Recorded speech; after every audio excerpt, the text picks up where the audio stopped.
विधानसभा क्षेत्र से आप टिकट लेके प्रत्याशी बनाया भारतीय जनता पार्टी ने, आपकी क्या प्राथमिकता रहेगी और क्या मुद्दे रहेंगे? देखिए,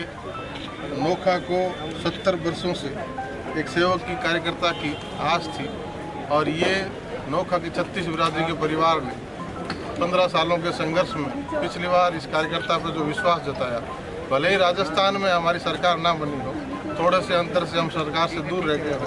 लेकिन विपक्ष की सरकार में भी विपक्ष के विधायक के रूप में नोखा के जन सरोकार के हर मुद्दे को पूरी तन्मयता से उस प्रदेश की सबसे बड़ी चौपाल में उठाने का काम किया। चाहे वो किसान से जुड़ा हो, चाहे नौजवान से जुड़ा हो, चाहे दलित से जुड़ा हो, चाहे वंचित से जुड़ा हो, चाहे महिला से जुड़ा हो, चाहे नौजवान से जुड़ा हो, चाहे बेरोजगार से जुड़ा हो, चाहे किसी भी तरह के रोजगार से जुड़ा हो, चाहे पशुपालन पे लंपी का संकट हो, चाहे किसान पे टिड्डी का संकट हो, चाहे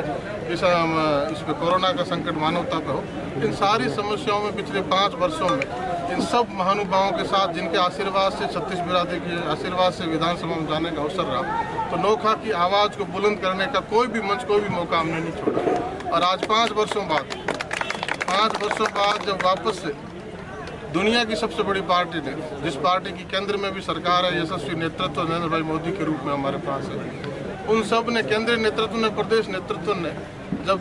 ये तय किया कि नोखा में पुनः कार्यकर्ता को मौका देना है और उसके तहत मेरे निवेदन को स्वीकार करते हुए पुनः मुझे नोखा की सेवा का मौका दिया है, तो पुनः भारतीय जनता पार्टी के केंद्रीय नेतृत्व का, प्रदेश नेतृत्व का मैं 36 बिरादरी के इस नोखा के परिवार की तरफ से और पार्टी परिवार के सभी कार्यकर्ताओं, नेताओं की तरफ से प्रदेश और केंद्रीय नेतृत्व का आभार व्यक्त करता हूं कि जिस विश्वास के साथ उन्होंने पुनः मौका दिया है, उस विश्वास को, पार्टी के आदेश को, संदेश को लेके वापस से जनता के बीच चौपाल पे जाएंगे, मोहल्ले में जाएंगे, गांव के कल्याण में जाएंगे और पुनः जनमत प्राप्त करने के लिए जनता जनार्दन से अपेक्षा करेंगे, अरदास करेंगे। और आने वाला समय निश्चित तौर पर भारतीय जनता पार्टी की सरकार राजस्थान में बनेगी और डबल इंजन की सरकार, जब देश में केंद्र में मोदी जी के नेतृत्व में भाजपा की सरकार है और प्रदेश में भी पूरे आवाम ने, जनमानस ने तय कर लिया है कि राजस्थान में कांग्रेस के कुशासन से पीछा छुड़ाना और भारतीय जनता पार्टी की सरकार बनानी है, तो डबल इंजन की सरकार होगी और नोखा की उसमें भागीदारी होगी। तो जिन बातों को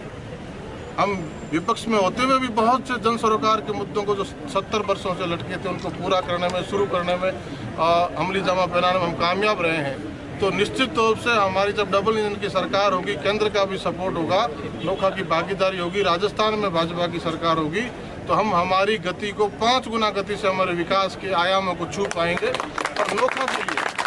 नोखा की बुलंदी के लिए, नोखा के हकूक के लिए जितना कर पाए उससे भी 5 गुना गति से हम नोखा के जन सरकार के मुद्दों को पूरा कर पाएंगे और नोखा के मान और सम्मान को और ऊंचा कर पाएंगे। ये अपेक्षा के साथ जनता जनार्दन के बीच जाएंगे और लगातार 30 दिनों तक कार्यकर्ता अपने बूथ पे पार्टी के संदेश को, केंद्र के मोदी जी की सरकार के कामों को और इस विपक्ष की सरकार की, कांग्रेस की सरकार के कारनामों को लेकर चौपाल पर जाएगा और निश्चित तौर पे जनता जनार्दन, 36 बिरादरी का परिवार भारतीय जनता पार्टी के कार्यकर्ता पर विश्वास करते हुए हमें आशीर्वाद देगा और राजस्थान में भाजपा की सरकार बनाएगा। धन्यवाद।